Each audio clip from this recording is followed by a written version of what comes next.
Hello, this is Lady Boule, and I hope you're having a wonderful day. Thank you for your support. Thank you for subscribing to the channel. Thank you for your thumbs up, for your comments, and thank you for sharing the videos. Thank you for all you do to support the channel. Well, I'm still sort of reeling from the massacre in Buffalo. It's been a week, and I think we're all still trying to process this.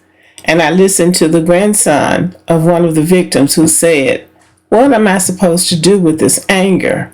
And I think that's a question that we can all ask ourselves. What are we supposed to do with the anger? Because we've been going through this, and we've been trying to get along with people, but they don't want to get along with us.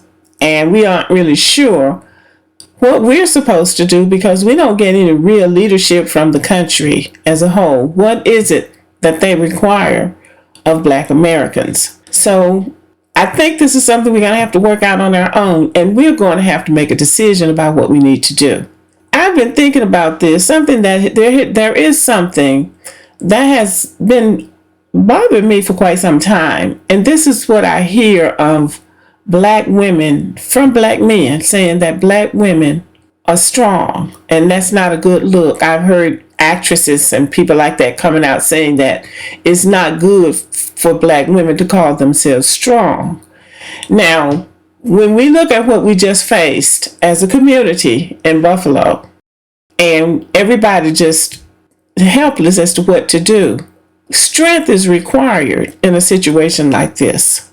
This is not a time to be weak when you have people hunting you down for no reason. So my thing is, and I'm entitling this video, if Black women are strong, then Black men need to be stronger. I hope that there are Black women that agree with me, because I am sick and tired of people criticizing Black women for finding ways to navigate this life in this country. We are living in the richest country in the world that our foreparents helped to build. There is no reason why we should be living in squalor. And it's not like we don't have good examples. When you look at the civil rights movement, you see Dr. King surrounded by men. When they confronted Bull Connor in Birmingham, Alabama, with his tear gas and his dogs, it was a group of men in suits looking dignified and standing up for their rights. When we look at our revolutionaries in the past, yes, we had Sojourner Truth, we had Harriet Tubman, but we also had Gabriel Prosser, Denmark Vesey, and Nat Turner. Those men died on the hill they believed in. And I don't even remember hearing anybody saying that the women were too strong. These men stood up and they stood out front. And changes were made because of what the men did. But we have wonderful examples of men who took a stand and made a difference. So my question is, where did we go wrong? When did Black men stop being strong?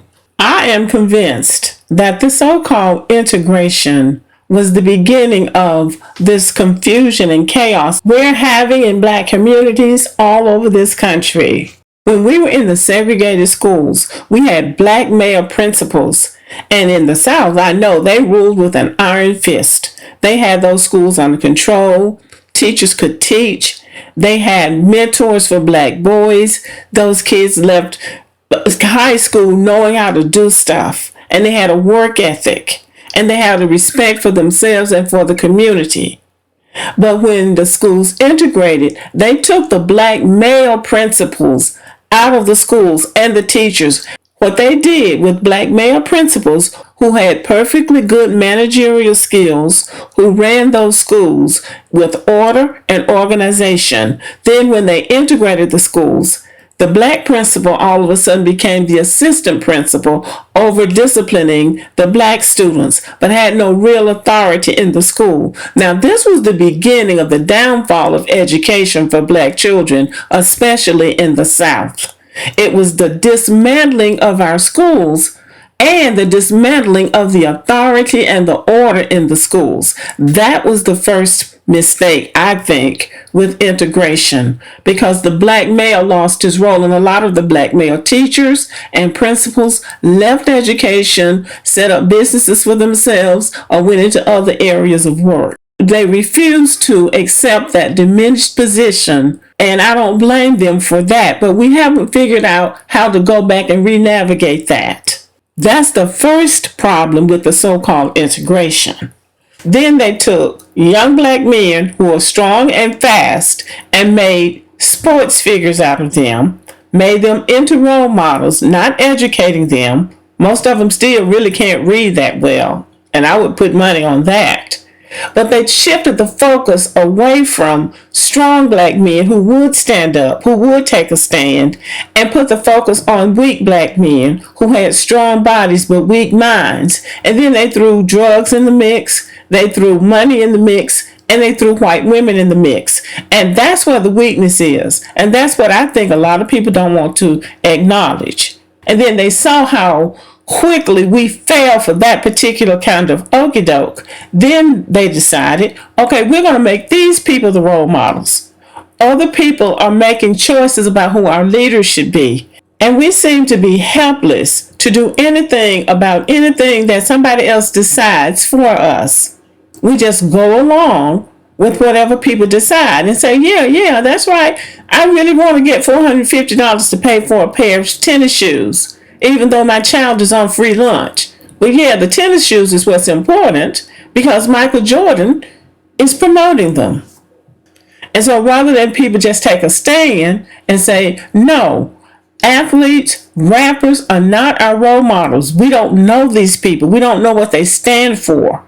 We don't know, they don't stand for anything in the community. How can they be a national leader, a national spokesperson? In the absence of male leadership, black women who are filling in the gap, and black women really are just filling in the gap, stepped out and started doing the important things, like getting an education, like starting businesses, like running for public office, and in many cases winning. These are the things that are considered important. You don't see any country music singer or any popular music singer that's white representing white people or trying to be a spokesperson. Nobody's paying any attention to these people. What do the white people say to them? Shut up and sing. Shut up and play basketball. They don't want to hear what you have to say because they know they don't know anything. And yet we have these people in the black community jumping up being spokespeople. It's not that black women are too strong. It's that black men have stunted their own growth. So the things that black men have been steered into valuing are things that don't lead anywhere.